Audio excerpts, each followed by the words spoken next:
ونستغفره ونؤمن به ونتوكل عليه ونعوذ بالله من شرور أنفسنا ومن سيئات أعمالنا من يهده الله فلا مضل له ومن يضلله فلا هادي له ونشهد أن لا إله إلا الله وحده لا شريك له ونشهد أن سيدنا وسندنا ونبينا ومولانا محمدا عبده ورسوله. أعوذ بالله من الشيطان الرجيم. بسم الله الرحمن الرحيم. إن عدة الشهور عند الله 12 شهرا في كتاب الله يوم خلق السماوات والأرض منها 4 حرم ذلك الدين القيم. صدق الله العظيم. وقال رسول الله صلى الله عليه وسلم من صام يوما من المحرم فله بكل يوم 30 يوما.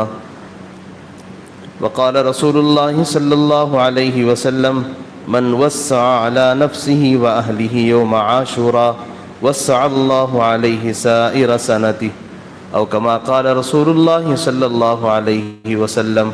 وصلى الله تعالى على خير خلقه سيدنا محمد وبارك وسلم وسلم تسليما كثيرا كثيرا. معزز بزرگوں اور عزیز بھائیوں، یہ محرم کا بابرکت، عظیم الشان، مقدس، محترم مہینہ ہے. گویا جتنے بھی عزت کے الفاظ استعمال کیے جا سکتے ہیں اس مہینے کے لیے وہ استعمال کیے جا سکتے ہیں.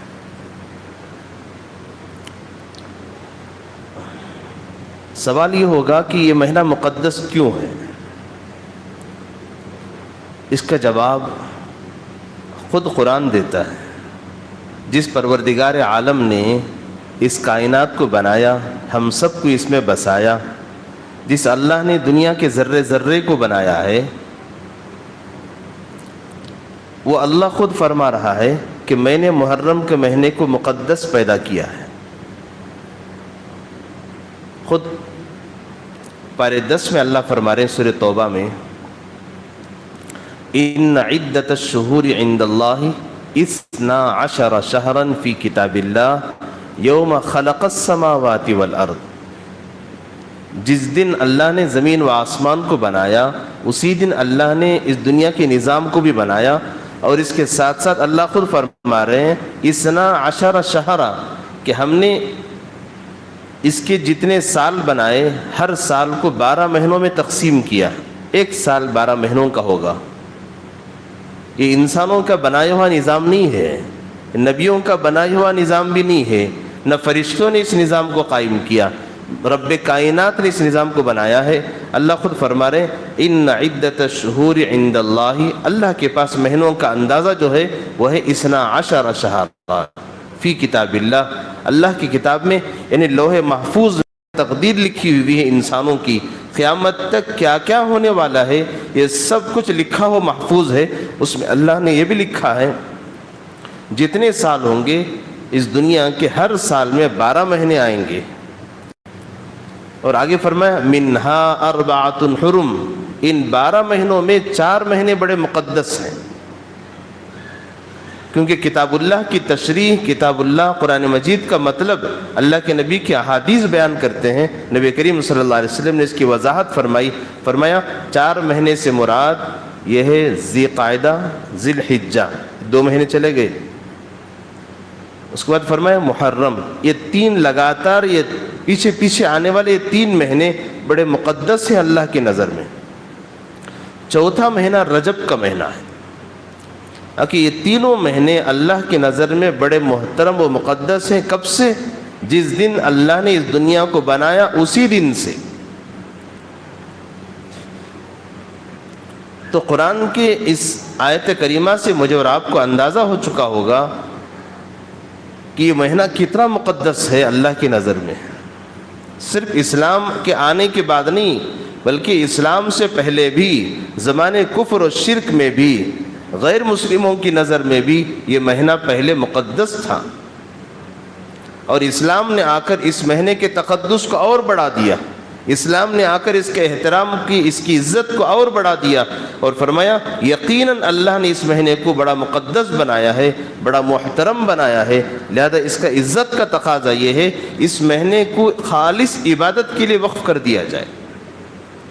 جیسے رمضان کے مہینے کو مسلمان عموماً عبادت کا مہینہ سمجھتے ہیں، پورا مہینہ تقریباً اپنے آپ کو عبادت میں مصروف رکھتے ہیں، چاہے رات ہو چاہے دن ہو، کسی عبادت کو بوجھ نہیں سمجھتے۔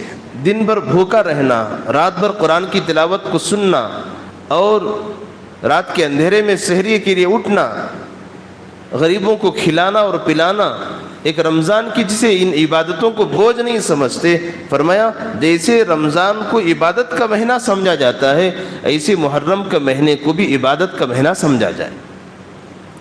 اسی کو حدیث میں یوں فرمایا ماہ محرم یہ شہر اللہ ہے، یہ اللہ کا مہینہ ہے۔ حدیث میں اللہ کے نبی نے فرمایا یہ شہر اللہ، محرم کے مہینے کو فرمایا یہ اللہ کا مہینہ ہے۔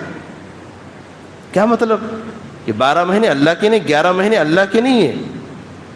جن 11 مہینے کو اللہ نے بنایا اسی نے اس 12ویں مہینے کو ہی اللہ نے ہی بنایا ہے، لیکن اس مہینے کی خصوصیت کی وجہ سے اس مہینے کی طرف اللہ کی نسبت ہو گئی۔ جیسے دنیا کی ساری مسجدیں اللہ کا گھر ہیں جہاں اللہ کی رحمتیں اترتی ہیں، لیکن مکے میں رہنے والے کعبۃ اللہ وہ بھی ایک مسجد ہے، لیکن اس کو کہتے ہیں کعبۃ اللہ، بیت اللہ، اللہ کا گھر، اللہ کا گھر، صرف اس کو بیت اللہ کعبۃ اللہ کہتے ہیں۔ دنیا میں بقیہ سارے مسجدوں کو صرف مسجد کہتے ہیں۔ اللہ کا گھر ہونے میں یہ اور وہ دونوں برابر ہیں، لیکن اس کو اللہ کے نام کے ساتھ جوڑا اس لیے گیا ہے وہاں کی عظمت بڑی ہوئی ہے، وہاں کی نیکیاں بڑے ہوئے ہیں، وہاں کے اعمال بڑے ہوئے ہیں، وہاں کی ایک نیکی 1,00,000 کے برابر، ایک نماز 1,00,000 کے برابر، اس جگہ میں ایک سبحان اللہ 1,00,000 سبحان اللہ پڑھنے کے برابر کا ثواب رکھتا ہے۔ کیوں؟ اس لیے کہ اس گھر کے ساتھ اللہ کی نسبت جڑی ہوئی ہے، جس کے ساتھ اللہ کا نام جڑ جائے اس کا مقام، اس کی عظمت بڑھ جاتی ہے۔ ایسی بہت ساری چیزیں ہیں، ان میں سے ایک اللہ نے انسانوں کی ہدایت کے لیے بہت سارے نبیوں کو، رسولوں کو بھیجا، لیکن کسی اور نبی رسول کے ساتھ اللہ کی نسبت اتنی زیادہ لگی ہوئی نہیں ہے جتنی ہمارے نبی کے ساتھ لگی ہوئی ہے۔ کلمے کا جو لفظ ہے لا الہ الا اللہ محمد رسول اللہ، محمد اللہ کے رسول ہیں، دوسرے نبیوں کے ساتھ یہ لفظ نہیں ہے۔ کیا وہ دوسرے جو رسول تھے کیا اللہ کے رسول نہیں تھے؟ وہ بھی اللہ ہی کے بھیجے ہوئے پیغمبر تھے، لیکن سارے نبیوں میں ہمارے نبی کی عظمت بڑی ہوئی ہے، اس لیے اللہ نے اپنے نام کو نبی کے نام کے ساتھ جوڑ دیا۔ فرمایا سارے رسول تو میرے ہی ہیں، لیکن ان سب رسولوں میں سب سے بڑے جو رسول ہیں، ان سب نبیوں میں جو سب سے بڑے نبی ہیں، ان سب کے امام جو ہیں وہ ہیں محمد رسول اللہ۔ جہاں جہاں اللہ نے اپنے نام کو جوڑا اس کا کوئی نہ کوئی مقام ضرور ہے۔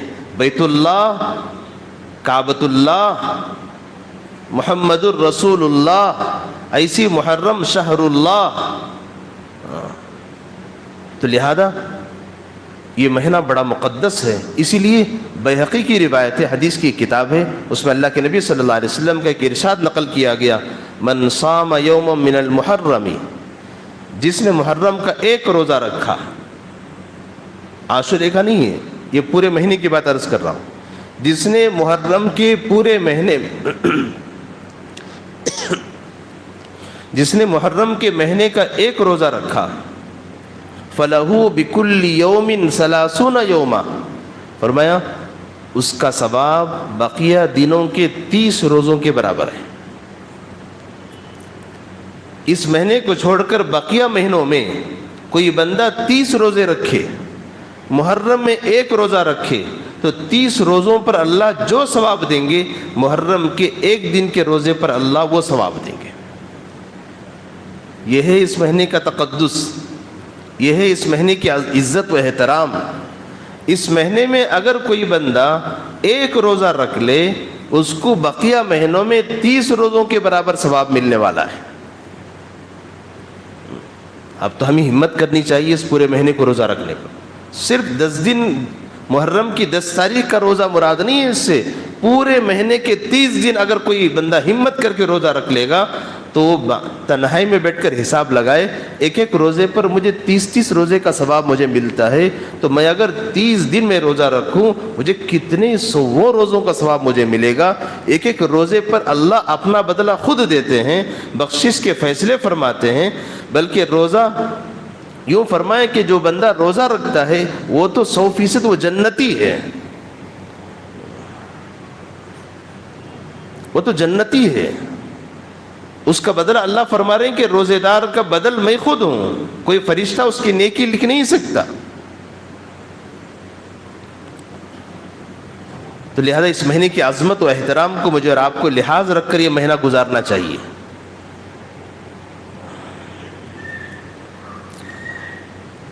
عموماً اس مہینے میں ہو سکتا ہے ہماری علاقہ ہی نہیں ساری دنیا میں لوگ 10 تاریخ کا روزہ ضرور رکھتے ہیں. کوئی 9 کو ملا لیتا ہے, کوئی 11 کو ملا لیتا ہے. کہ اللہ کے نبی صلی اللہ علیہ وسلم نے فرمایا کہ 10 تاریخ کا روزہ رکھو, اس کے ساتھ ساتھ 9 تاریخ کا روزہ ایک دن پہلے کا. علماء نے یوں فرمایا 10 تاریخ کے ساتھ یا تو پہلے دن کا روزہ ملا لو یا بعد کے دن کا روزہ ملا لو, 2 دن کا روزہ رکھ لو. ہم نے سمجھا کہ صرف یہ 2 ہی روزے ہیں. حدیث تو یوں کہتی ہے پورا مہینہ روزہ رکھنے کی بات حدیث میں ارشاد فرمایا گیا. لہذا یہ ہماری زندگی میں یہ مہینہ کئی دفعہ آیا ہے, لیکن اس دفعہ یہ مہینہ نئی بہاروں کے ساتھ آیا ہے. اس مہینے کو میں اور آپ مل کر روزوں میں گزارنے کی کوشش کریں. جتنا زیادہ ہو سکے ہم, چاہے پورا مہینہ نہ رکھ سکے, چلو 15 دن 20 دن 10 دن 5 دن آخری درجے میں کم سے کم. میں تو نوجوانوں سے عرض کرتا ہوں تمہارے لیے تو یہ روزے بڑے اہم ہیں, اور جو بقیہ جو بڑے حضرات ہیں اگر ان کی صحت ساتھ دیتی ہے, طبیعتوں کا کوئی مسئلہ ان کے لیے نہیں ہے, بیماریوں کے مسائل نہیں ہیں, آپ بھی تھوڑا ہمت کر لیجئے. ایک روزے پر 30 روزوں کا ثواب ملنے والا ہے. اتنا اچھا آفر پھر رمضان تک کہیں بیچ میں نہیں ہے. اتنی بڑی نیکیاں رمضان کی بات کبھی نہیں ہے. ایک روایت حدیث شریف میں حضرت ابو ہریرہ رضی اللہ عنہ فرماتے ہیں اللہ کے نبی صلی اللہ علیہ وسلم نے فرمایا رمضان کے بعد اگر کوئی فضیلت والے روزے ہیں وہ ہیں محرم کے روزے. اس میں 10 تاریخ کو نہیں گنوایا گیا بلکہ یہ کہا گیا رمضان کے بعد اگر کوئی روزے فضیلت والے ہیں تو وہ محرم کے روزے ہیں. لہذا پورا مہینہ روزوں کا ہے. اس پورے مہینے کو زیادہ سے زیادہ روزے رکھنے میں, دن کی عبادتوں میں, رات کی عبادتوں میں, نیک اعمال کرنے میں, غریبوں کو کھلانے اور پلانے میں, صدقہ خیرات کرنے میں, نیکی کی بات پھیلانے میں, برائیوں کو رکنے اور روکنے میں, اگر اس کو آدمی استعمال کرے گا یقیناً بڑی بھلائیوں والا مہینہ ہے, خیر کا مہینہ ہے, احترام اور مقدس مہینہ ہے. انشاءاللہ وہ بندہ بھی اللہ کی نظر میں نیک بنے گا, محترم بنے گا, عزت والا بنے گا, اللہ اس کو بہت نوازیں گے. یہ سب سے پہلی چیز اس مہینے کی عزت و احترام, اس مہینے کا مقام و مرتبہ. اور اللہ کے نبی صلی اللہ علیہ وسلم نے اس مہینے کی 10 تاریخ کو روزہ رکھا. مدینہ منورہ حضور مکے سے ہجرت کر کے تشریف لائے. مدینے میں دیکھا کہ وہاں کی یہودی روزہ رکھتے ہیں. اللہ کے نبی صلی اللہ علیہ وسلم نے صحابہ سے فرمایا کہ دیکھو یہ یہودی لوگ روزہ رکھتے ہیں. صحابہ نے پوچھا یا رسول اللہ کیوں رکھتے ہیں؟ فرمایا کہ اس لیے رکھتے ہیں کہ 10 تاریخ کو اللہ نے حضرت موسیٰ علیہ السلام کو فرعون جیسے ظالم بادشاہ سے نجات عطا فرمائی اور سمندر میں اس کو ڈبویا, اور حضرت موسیٰ علیہ السلام اور ان کے ساتھ ایمان لانے والوں کو اللہ نے اس ظالم کے ظلم سے نجات دلائی. تو سمندر پار کر کے موسیٰ علیہ السلام ادھر گئے, فرعون پیچھے آیا پورے لشکر کے ساتھ, سب کو اللہ نے ڈبو دیا. اتنا بڑا وہ کارنامہ قدرت کا تھا. موسیٰ علیہ السلام نے اس دن شکریہ میں ایک روزہ رکھا, وہ تھا محرم کی 10 تاریخ کا روزہ. تو اللہ کے نبی صلی اللہ علیہ وسلم نے فرمایا میرے بھائی حضرت موسیٰ نے جب اس دن کا شکریہ میں روزہ رکھا ہے لہذا میں بھی وہ شکریہ کا روزہ میں رکھتا ہوں. لیکن فرق یہ ہے یہودی بھی ایک روزہ رکھتے ہیں, ہم بھی ایک روزہ رکھتے ہیں, عبادت میں فرق نہیں رہے گا. لہذا ہم 2 روزے رکھیں گے کیونکہ ہم مسلمان ہیں. دیکھیے اللہ کے نبی نے ہماری شان بڑھا دی. دوسرے لوگ ایک روزہ رکھیں تو ہم بھی ایک روزہ رکھیں. یہودیوں میں اور ہماری عبادت میں کوئی فرق نہیں رہے گا، پھر تو ہم مسلمان کس کام کے؟ لہذا عبادت میں بھی ہمارا شمار ساری امتیوں سے بڑھ کے ہونا چاہیے. یہ ہے 2 روزے کا مطلب. کوئی روزوں میں جوڑی دار چیزیں نہیں ہیں، بلکہ ایک احترام اور عزت کو بڑھانے کے لیے اور اپنے مقام کو اونچا بتانے کے لیے اللہ کے نبی نے فرمایا یہودیوں سے زیادہ عبادت میں ہم آگے رہیں گے، لہذا ہم 2 روزے رکھیں گے. اللہ کے نبی نے فرمایا اگر میں اگلے سال زندہ رہا تو میں اس کے ساتھ اور ایک روزہ رکھوں گا. لیکن حضور اگلے سال زندہ نہیں رہے، انتقال حضور کا ہو گیا تھا، لیکن حضور کی خواہش و تمنا تھی. اس لیے حدیث شریف میں ہے، حضرات علماء نے اس کی تشریح میں یوں فرمایا 2 روزے رکھے جائیں، ایک روزہ 10 کا، اس کے ساتھ چاہے 9 کو ملا لیا جائے چاہے 11 کو ملا لیا جائے. لہذا اس کا اہتمام کرنا میری اور آپ کی ذمہ داری ہے. اگرچہ نفل روزہ ہے لیکن ثواب کے اعتبار سے بہت زیادہ بڑا ہوا ہے. ایک روزہ رکھیں گے، بقیہ مہینوں کے ایک مہینے کے روزے کا ثواب. اگر عاشورے کا روزہ رکھیں گے، 1 سال گزرے ہوئے 1 سال کے گناہوں کے معاف ہونے کا اللہ کی طرف سے وعدہ ہے. وہ 360 دن کے گناہ ایک روزے پر اللہ معاف فرما دیں گے. جب ایسی نیکیاں مجھے اور آپ کو مل رہے ہیں تو لہذا اس کو ضائع کر لینا یہ ہماری بدنصیبی کی بات ہے. خوب اس کا اہتمام کرنا چاہیے. اللہ مجھے اور آپ کو، ساری امت کو اس کی توفیق عطا فرما دے. یہ آپ کی ذمہ داری ہے، آپ اس بات کو دوسروں تک پہنچائیں، گھر کی مستورات کو اس پر آمادہ کریں، نوجوان گھر کے نوجوانوں کو، بلکہ وہ بچے جو روزہ رکھنے کی طاقت رکھتے ہیں ان کو بھی یہ روزہ رکھا کر عادت ڈلوائیں. ان کی ایک عمومی مزاج ہمارا عبادت کا بن جائے ان دنوں میں. گھروں میں تلاوت کا اہتمام ہو، تسبیحات کا اہتمام ہو، کیونکہ اللہ کی نظر میں محترم ہے، لہذا ہم بھی اس کا احترام کریں گے. ایک تو بات ہو گئی فضیلت کی. دوسری بات ہے بدقسمتی کی بات ہے، نحوست کی بات ہے کہ ہماری دین سے دوری کی، کم علمی کی بات ہے. ہم نے اتنے عزت والے مہینے کو منحوس مہینہ بنا لیا.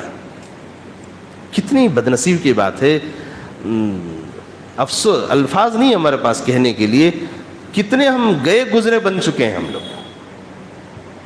اللہ کہہ رہے ہیں، رسول اللہ کہہ رہے ہیں، حدیث کہتی ہے، قرآن کہتا ہے، حضرات صحابہ کہتے ہیں، تابعین کہتے ہیں، دنیا کے مقدس لوگ کہتے ہیں، علماء کہتے ہیں، اکابرین کہتے ہیں یہ مہینہ مقدس ہے، مقدس مقدس ہے. لیکن ہم عجیب ہماری قوم ہے، ہم کسی کی بات ماننے کے لیے تیار نہیں. اللہ کو بھی ہم نے ٹھکرا دیا. کتنی بدنصیبی کی بات. چلو کسی مولانا کو ٹھکرا دیے، کسی بزرگ کو ٹھکرا دیے، کسی ولی اللہ کی بات کو ٹھکرا دیے، چلو کوئی نہیں، یہ بھی گناہ ہی ہے، چلو وہ ہلکا ہے.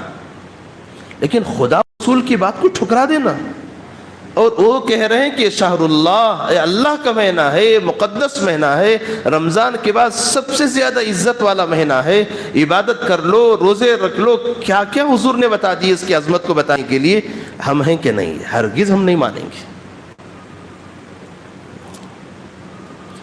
گویا باپ دادا سے سلسلہ چلا آ رہا ہے.